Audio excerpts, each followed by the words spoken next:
Om Shri Ganeshaya Namah. We bow before the elephant-headed Lord who removes all obstacles. We invoke His presence as we enter the most sacred hymn dedicated to His divine nature. The Ganpati Atharvashirsha stands as one of Hinduism's most profound declarations. It is not merely a prayer to Ganesha. It is a bold proclamation that Ganesha himself is Brahman, the ultimate reality. This ancient text belongs to the Atharva Veda, the fourth sacred collection of hymns. Its very name tells us its power. Atharvashirsha means the crown jewel of the Atharva Veda. Most devotees know Ganesha as the beloved remover of obstacles, the cheerful deity with the elephant head and pot belly, the one we invoke before new ventures. But this Upanishadic hymn reveals something far more extraordinary. It declares Ganesha as the cosmic principle itself, the source from which all creation emerges. Let us begin with the opening invocation that has echoed through temples for centuries. Om Namaste Ganpate. Tvameva pratyaksham tattvamsi. Tvameva kevalam kartasi. Tvameva kevalam dhartasi. Om. Salutations to Ganpate. You alone are the visible truth. You alone are the creator. You alone are the sustainer. These opening words are revolutionary. Tvameva pratyaksham tattvamsi. You alone are the visible truth. Not a truth among many truths. The truth itself. In these four Sanskrit words lies a philosophy that transforms our understanding of Ganesha completely. The hymn continues with even bolder declarations. Tvameva kevalam karta vishvamsi. Tvameva Brahma asi tvameva Vishnu asi. Tvameva Rudra asi tvameva Indra asi. You alone are the creator of the universe. You are Brahma. You are Vishnu. You are Rudra. You are Indra. Here the composer makes an audacious statement. Ganesha is not subordinate to the trinity of Brahma, Vishnu, and Shiva. He encompasses all three within himself. He is the Brahma who creates, the Vishnu who preserves, the Rudra who transforms through destruction. This is not mere poetic exaggeration. This is Vedantic philosophy in its purest form. The recognition that the divine principle we call Ganesha is the same consciousness that manifests as all the gods, all the forces of creation, preservation, and dissolution. The hymn then describes the cosmic form of Ganesha. Tvameva Vayu asi tvameva Agni asi. Tvameva Surya asi tvameva Chandra asi. Tvameva Brahma Bhur Bhuva Svaha asi. You are the wind. You are fire. You are the sun. You are the moon. You are Brahman in all the three worlds. Picture this cosmic vision. Ganesha as the wine that carries life across the earth. Ganesha as the fire that burns in every hearth and every star. Ganesha as the sun that illuminates all knowledge. Ganesha as the moon that governs time and tides. Bhur Bhuva Svaha refers to the three planes of existence. The earthly realm where we live. The atmospheric realm of subtle energies. The celestial realm of pure consciousness. In all three worlds, the hymn declares, there is only Ganesha. Now comes one of the most beautiful verses describing Ganesha's divine attributes. Gandim Purvamucharya Varnadi Tatsvarupam. Gakro Purva Rupam Akaro Madhyama Rupam. Anuswara Uttama Rupam. We first pronounce Ga, then Na. This is his essential nature. Ga is his initial form. A is his middle form. The nasal sound is his ultimate form. This verse reveals the mystical significance of Ganesha's very name. Each syllable carries profound meaning. Ga represents the earthly, manifest world. A represents the subtle, causal realm. The nasal sound, the Anuswara, represents the transcendent absolute. Together they form Gam, the seed mantra of Ganesha. When we chant Gam, we are invoking all three aspects of reality: the gross, the subtle, and the causal. We are calling upon Ganesha in his complete cosmic form. The hymn then describes Ganesha's physical appearance with deep symbolism. Ekdantam chaturhastam pashmankusha dharanabhikshupratimam. He has one tusk and four arms. He holds a noose and a goad. He appears like a monk. Why one tusk?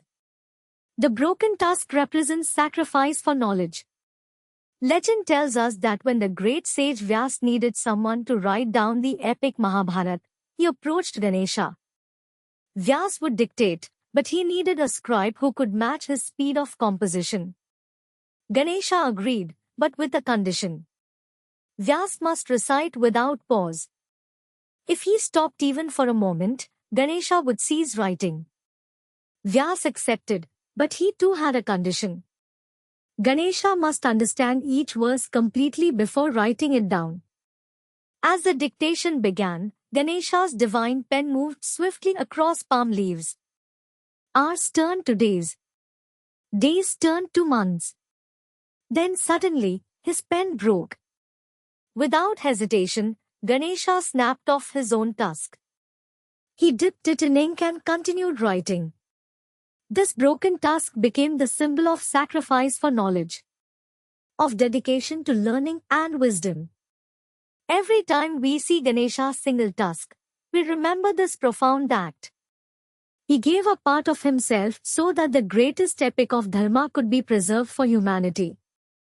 The four arms represent his cosmic reach. In one hand, he holds the pasha, the noose. This represents his power to bind us to Dharma, to righteousness. In another, the ankusha, the goad. This represents his ability to guide us forward, to prod us away from ignorance. The hymn continues describing his form. Raktvarnam Lambodram. Shurpakarnakam Raktamiladaram. He is red in color, with a large belly. His ears are like winnowing baskets. He wears a red garland. Why is Ganesha described as red? Red is the color of Rajas, of dynamic energy. It represents the creative force that brings the universe into being. His large belly symbolizes his ability to digest all experiences, good and bad, pleasant and unpleasant. He transforms everything into wisdom. His ears, like winnowing baskets, carry deep meaning. A winnowing basket separates grain from chaff. Similarly, Ganesha helps us separate truth from falsehood, knowledge from ignorance, the essential from the superficial. Now the hymn reveals Ganesha's 8 divine forms. Asht Vinayaka Samayit. Brahmanya Devtagane. There are 8 Vinayaks. They are the divine presences among the Ganas. These 8 forms represent Ganesha's presence in all directions and in the center. In traditional worship, devotees recognize these 8 manifestations. Each guns different aspects of life and consciousness. The first is Sumukha, the auspicious-faced one. He guns the eastern direction and new beginnings. The second is Vikta, the terrible one. He faces south and removes our negative tendencies. The third is Vignesh, the lord of obstacles. He faces west and clears all impediments. These 8 forms show us that Ganesha's consciousness pervades all space. No matter which direction we face in life, his protective presence surrounds us. The hymn then provides the most important practical guidance. Yo yam mantram japthi sa brahma bhuto bhavti. One who recites this mantra becomes one with Brahman. This is not mere religious hyperbole. The ancient seers understood consciousness as malleable. They knew that repeated contemplation on the highest truth gradually transforms the devotee's awareness. When we regularly recite the Atharvashirsha, we are not just praying to Ganesha. We are affirming our own divine nature. We are remembering that the consciousness that appears as Ganesha is the same consciousness that appears as ourselves. The text specifies the proper method of recitation. Pratah kale prayatman bhutva. Shuddhasne samsthita. In the morning, with focused mind, seated on a pure seat. Morning is when consciousness is naturally clear. Our minds have not yet been clouded by the day's activities. This is the ideal time for such profound contemplation. A pure seat means more than physical cleanliness. It represents a purified mental state. When we sit for recitation, we should first purify our intentions. We approach not for material gains alone, but for spiritual realization. The hymn promises specific benefits to different types of practitioners. Brahmacharin japanati sa vidyavan bhavti. Grihastho japanati sa putra pashudanvan bhavti. If a celibate student recites this, he becomes learned. If a householder recites this, he becomes blessed with children, cattle, and wealth. This teaching recognizes that different stages of life require different blessings. A student needs wisdom and learning capacity. A householder needs prosperity to fulfill family responsibilities. Ganesha provides what is needed according to one's life situation. But the ultimate promise transcends all material benefits. Sa Brahmabhuto bhavti. He becomes one with Brahman. This is the highest goal of all spiritual practice.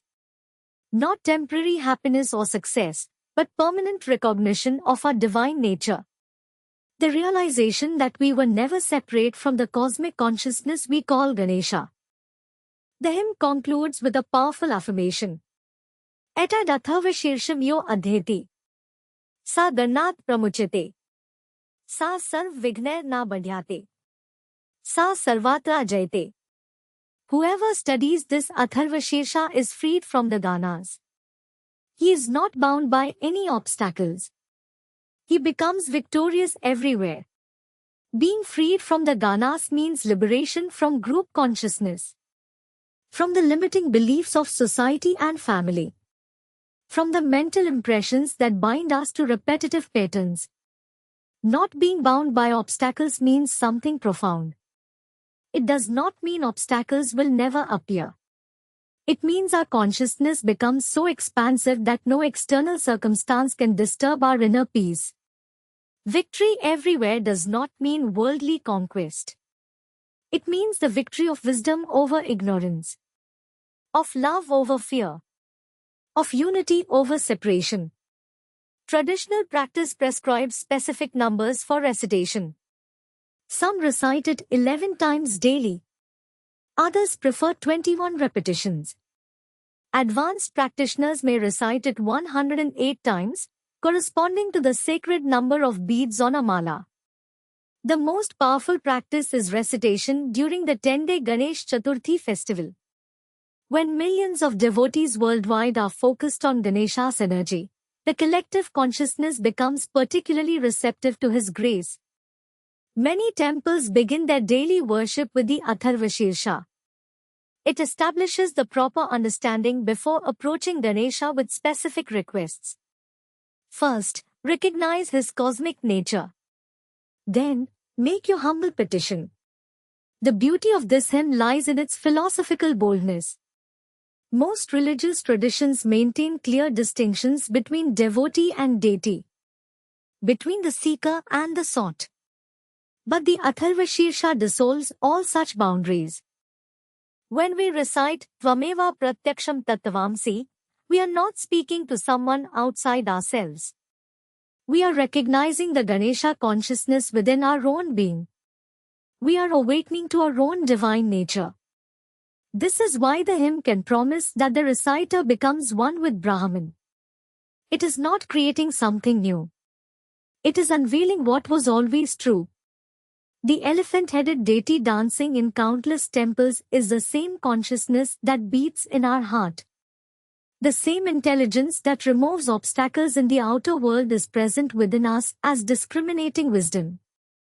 The same creative power that manifests universes is available to us for transforming our lives.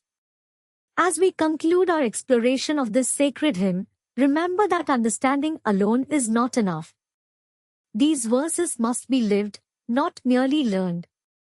They must transform our daily consciousness, not remain as beautiful philosophy. When you face obstacles, remember the Atharvashirsha's teaching. You are not a helpless individual confronting overwhelming problems. You are the very consciousness that creates, sustains, and dissolves all worlds. When you begin new ventures, invoke not just Ganesha's blessings but his very presence within yourself. Let his wisdom guide your decisions. Let his compassion soften your interactions. Let his joy illuminate your path. The Ganpati Atharvashirsha is more than a hymn. It is a gateway to cosmic consciousness. It is an invitation to recognize your own divine nature. It is Ganesha himself, speaking through ancient verses, calling you home to your true self. May Lord Ganesha remove every obstacle from your path and bless you with wisdom, prosperity, and new beginnings.